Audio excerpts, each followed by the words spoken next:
So if you're not paying attention, if you're a business owner and you're not seeing how all of these companies are starting to create crypto treasuries, really start paying attention to that. What's happening is dollars are going down in value. Everybody knows it. Everybody has known it everybody knows inflation is a thing. But since COVID, inflation has been, of course, more rampant. So business owners with money sitting on the sidelines for overhead and expansion, whatever that may be, are sitting on cash that's inflating, that's getting less and less valuable. So they're starting to figure out what could they do with this. What could they do with this cash that's sitting there, and they're starting to create crypto treasuries. And the leader of this is Michael Saylor. He is basically buying billions of dollars of crypto, buying billions of dollars of Bitcoin specifically. And the reason why he's doing that is because he looked at all the options as a business owner, and he was saying, okay, in his case, he had $500 million sitting in his accounts. And he was saying, what do I do with this? It's gonna, I think it was in 10 years, he figured it would be worth like fractions of what it was at that moment. So he started looking at different assets, different asset classes. And first, of course, everybody looks at real estate, right? Real estate is the wealth preserving asset, everybody says.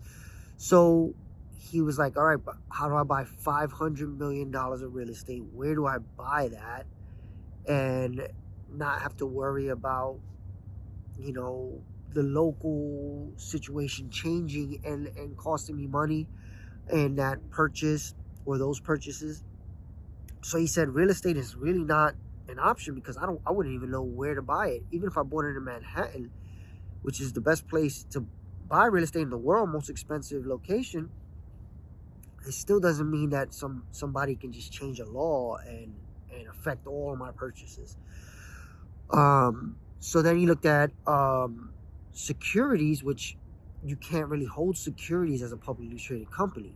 So he couldn't buy the S&P 500, which is another hedge for inflation. So then he started looking at crypto, but he wasn't a believer in crypto in the beginning. He thought it was just bull. So he said, let me take first principles. That means, you come at something and you remove all previous thought. You just come at it as a brand new thought.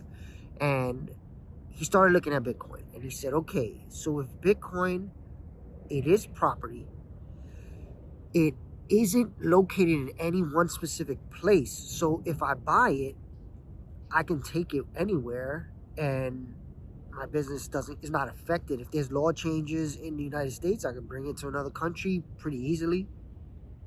Oh, gold was another option, but gold is a pain, right? Like to buy millions of dollars of gold, it costs you millions of dollars, and you have to store it and move it, costs millions of dollars. So what he said was Bitcoin was like gold, but he didn't have to move it around.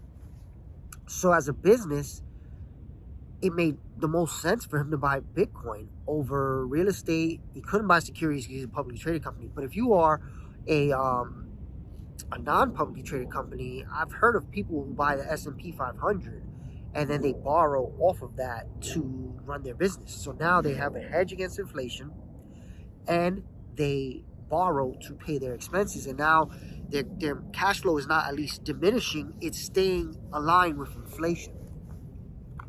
But Bitcoin had the only opportunity he saw to outpace inflation, but also allows you to borrow off of it.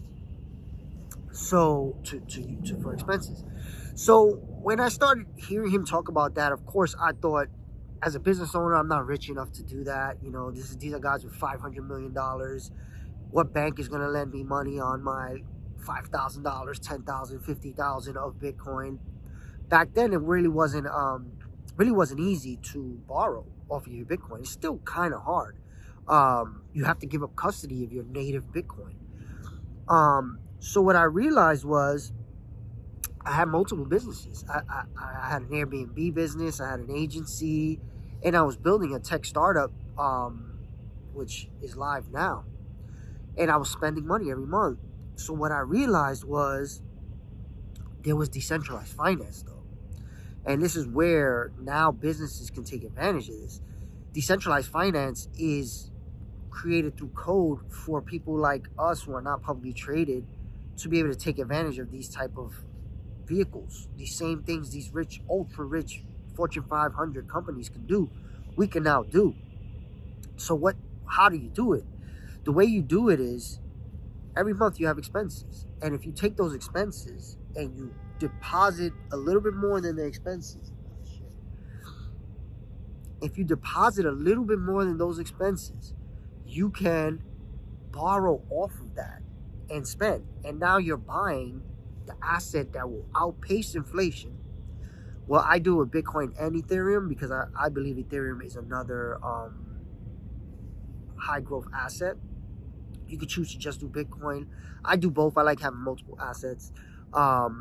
So I deposit my money. And this is the app I created. It's called Stackit.ai. I deposit my money. I borrow from it to spend. And then over time, the asset grows in value. And I've been doing this for years at this point, and it's been working pretty well. I've been doing it as a personal account, and I've been doing it as my businesses. My Airbnb business, for instance, I ended up selling the business because I was making more of the treasury than the business. And it was way more of a pain running a Airbnb. So I ended up selling it. Luckily, the value doubled by the time I sold it. So I was able to make a profit on the real estate property.